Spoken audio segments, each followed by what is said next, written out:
repeat becomes regret, and regret begins to rule our lives and rob us of the quality of life we were intended to enjoy.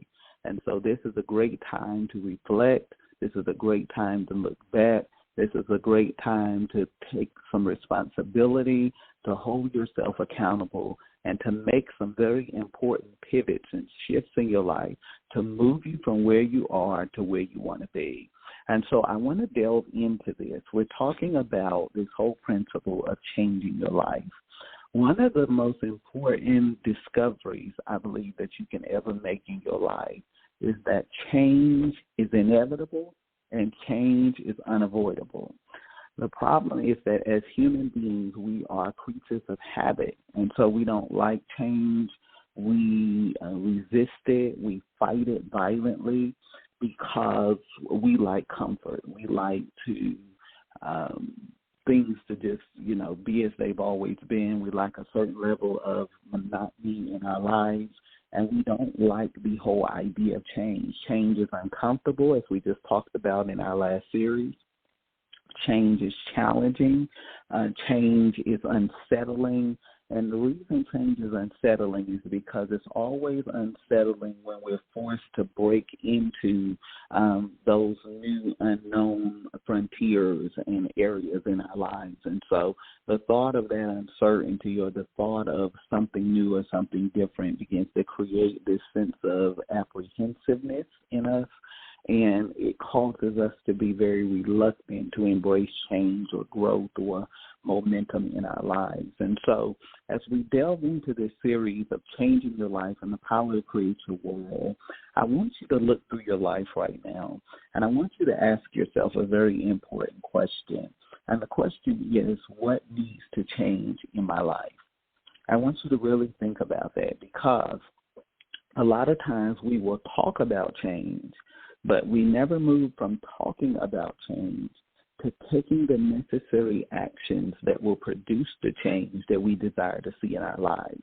How long are we going to talk about it? How long are we going to internalize it? At some point, you have to make a decision that I'm not just going to be aware of that this needs to change, but I'm actually going to take the action to produce the change that I want to see. I always tell people awareness without action only leads to greater frustration. You might want to write that down. Awareness without action only leads to greater frustration. And so what happens is I talk to so many people that are aware that something needs to change, but they are not willing to take the action to make change a reality in their lives. Another thing I want to really discuss with you is I want you to get this, and I think this is so powerful. It was powerful when I learned it. I think it'll be powerful for you. You will never alter the quality of your life and the condition of your world without action. Write that down. You will never alter the quality of your life and the conditions of your world without action. Otherwise, it is just vain repetition and rhetoric that we're using that is not leading us to results or revolution in our lives. And so it's not enough for you to just take copious notes and get inspired and get motivated and have your inspirational, motivational dump of the day. But what are you going to do with the information that you have? I always tell people that conversations and information changes the seasons of our lives. So what are you doing with the information that you've received and the conversations that you are having that is going to set you on course to change information, growth, and breakthrough in your life? I believe that this is a very strategic time as we go into the second half of 2021, as we focus in on this next 3 months of this cycle in this quarter called the third quarter. What change are you going to manifest and see become a reality in your life? And so I want to delve into this first pillar when we talk about change. And the first pillar is one of my favorite topics in the whole world, and it is beliefs.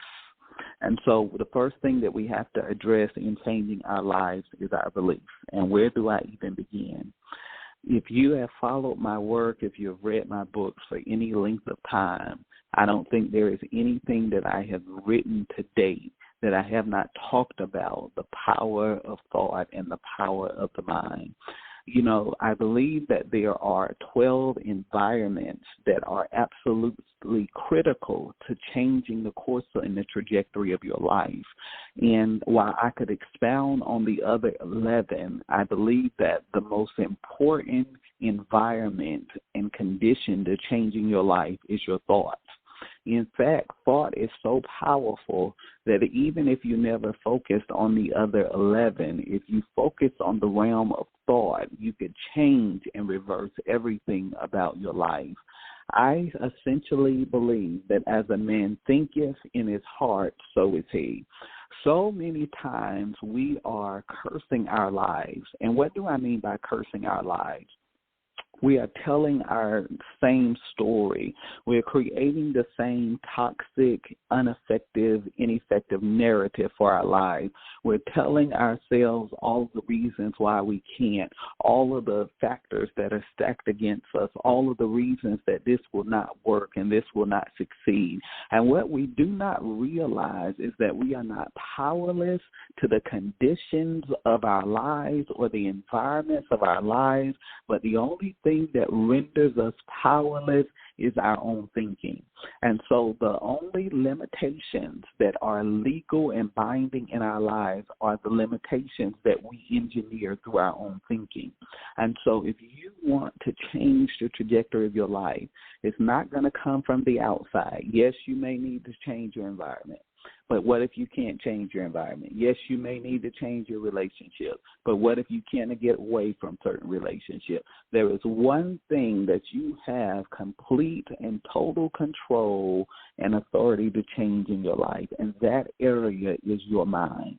And so what I want you to understand is this, and I've said this many times, in many ways, on many platforms, whether it was in a book or on a television interview or in a magazine or on another podcast. I've said this so many times, but it's worth repeating. You are not one relationship from a better life. You are not one financial transaction from another life. You are not even one opportunity from another life. You are one decision away from a better life. And a better life begins with the construction of your belief system. Write that down. A better life begins with the construction of your belief system. So as a man thinketh in his heart, so is he. The question is not what is going on around you. The question is not what is happening in the world. The question is not why has this not materialized. The real question is what is going on in the realm of thought, in your realm of thinking. Because as I have said so many times before, there is nothing that we should allow to occupy real estate of our minds without intentionality and careful consideration. There is nothing that we should allow to occupy mental real estate in our minds without intentionality and careful consideration. So what are you allowing to live in your mind? If you are one thought away from a different life, then we understand that our thoughts are not just inanimate objects or intangible goals or realities. We understand that our thoughts are properties. And the properties of our mind determine the manifestation and the progress and the manifestation of what we see in our world. And so we have to take the time to address the properties of thought. What are you thinking, and what are you allowing to occupy mental real estate in your life that is robbing you of the life that you were created and destined to live?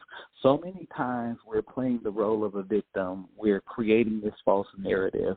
We're telling ourselves this story because all of those options give us the opportunity to play the blame game and to point the finger at something external for why our lives is not working.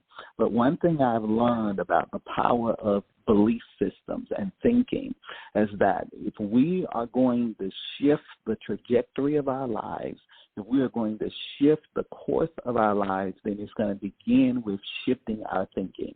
Because whether we want to admit it or not, our freedom and our liberation hinges upon the